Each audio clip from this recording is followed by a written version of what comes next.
Hello guys, ito na sila guys. Yung dalawang magiging inahin ko guys.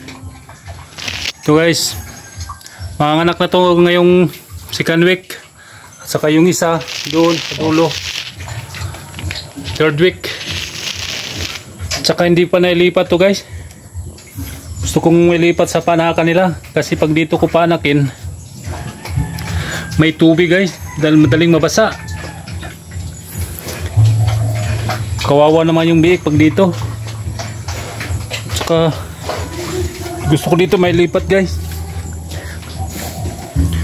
kaso hindi pa tapos.